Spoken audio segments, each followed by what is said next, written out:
What's up, guys? Welcome back to the channel. It's your boy Mordin, and I'm back again with another entertainment news update right here for you. So, Shatta just released a podcast titled Life of a Shatta. I watched it, I enjoyed it, and I thought I should share a few things with you. So, this is my review of Life of Shatta, episode 1 from Shatta Wale. One of the questions a lot of people will be asking, why this podcast? Now, I see it in two folds, right?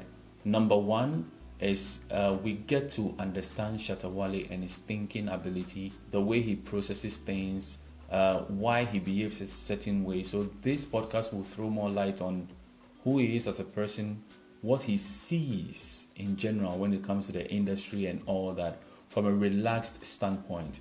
Number two, I see this as more of life after music. Shatta Wale is already setting up his life gradually before our eyes for when he finally retires from music. Shatta is evident, right? He's also already in real estate. Now he has the podcast. You know, Shatta Wale used to be on radio, XFM those days, right? And so he doesn't want to move away from this entertainment thing.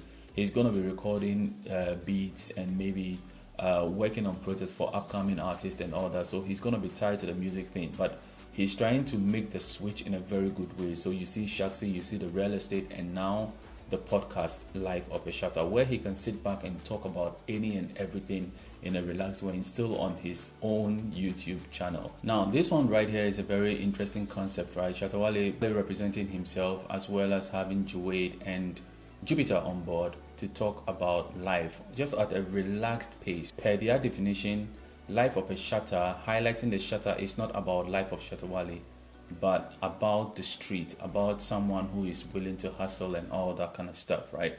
So they are trying to throw more light on how far they've come, how they see the type of people they represent. This very episode made me, for example, understand a few things about Shatta Wale. It's not that I didn't understand. I knew some of the things, but it kind of like re-echoes the whole thing for me to understand well where he truly stands and how he thinks about certain things. It starts by Jupiter trying to relive things they used to do back in Polygon, right? Where Shatta will call him out, they go rehearse at the seaside, at the beach, speak into existence what their life is right now, all the paces and things they went through and all that. And right from there, the conversation started flowing naturally. And this is something we don't see from Shatta with his numerous interviews, because it's like anytime Shatta Wale goes for an interview, it's either the journalists are actually looking to set him up to get something for the headlines, right? And so he doesn't really feel comfortable to even talk about certain things. He toys with them, jokes with them, and just says things just to get the numbers and all on his side and just moves away. But to get like a good overview of his mind, what he really thinks as Shatta Wale, and the way his total outlook on life, we don't get to see it. And I think this podcast is one of such projects that is going to unearth that part of Shatta Wale for us to see. And so if you're out there and you've been meaning to get to know Shatta Wale more intimately, beside this whole entertainment persona that then this could be something for you. One of the things I respect so much about this podcast is the mutual respect Shatta Wale and Jupiter has, right? It is there, it glares in your face. And Jupiter is one lad who would give you your flowers while you are alive, Jupiter is a very talented musician, very talented. I mean, a lot of people may even say that he is musically talented as Shatta Wale whatsoever, simply because of voice, right?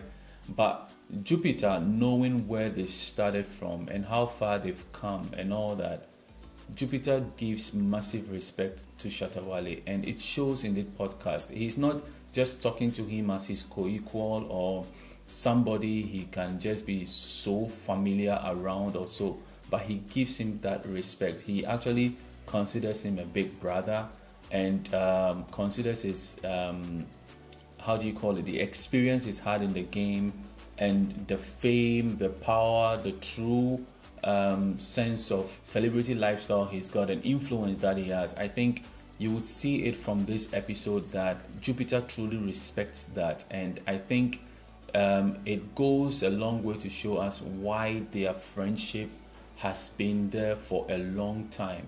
This father and son thing, but they still link up. When you see the whole dance of fraternity type of rifts between Shatta Wale and the other artists, Jupiter seemed to stand tall. There was a time where he could have just moved away, do his own thing and all that, but it looks like it goes beyond that. And so that is one of the things that I recognized about the whole setup, and I truly have newfound respect for Jupiter and the way he sees things and talks to Shatta Wale. Because a lot of people growing up with Shatta Wale from where they started and now, they will treat him a lot differently, but he doesn't do so. One can see that he actually has respect for him and for his talent and what he does. They go ahead to talk about Sakawa and the fact that most Africans or in Ghana like to judge young people that have money. Most of the times, if someone has money, they try to say it is Sakawa, it is fraud, it is blood money, whatsoever. People always try to link it. Even when it comes to the women, people also try to say this woman is only rich because she's a prostitute and all those kind of stuff. And they're trying to say that it is more of we not researching more. If you look at someone and you think the person is doing something you like, or the person is rich, try to dig, try to understand their life, what is giving them that. Because in today's day and age, there are a lot of things that one can do to make money, right? Even behind a computer, there are people who write articles and they get paid in a very, very good way, right? There are people who have YouTube channels like myself, but they do not show their face, right?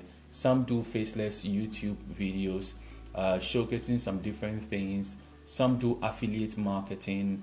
There are a lot of things one can do online and make serious money. And so it isn't that any young guy out there who goes out there with a laptop or phone whatsoever is a fraud guy. So they try to talk about this, and Shatta Wale zooms in on one thing, that for him, when he sees like rich people, he just tries to learn from them from afar. Even if he doesn't get close, it's not about the money. He tries to tap into their wealth of experience to learn a thing or two to better himself, to push him up there. So watching people like Mark Zuckerberg of Facebook saying that Facebook is a project work at school or something like that, even motivated him to also look at the youth in Ghana, those he's trying to help and push. He's most passionate about, the youth of Ghana, where he's thinking that, okay, for unemployment work, what can I do at Shatta Wale? Then he also thought of pushing Shaxi and making it the way it is right now. Recently, he even announced that Shaxi made its first 100,000 cedis. Now, someone may think this is small, right? But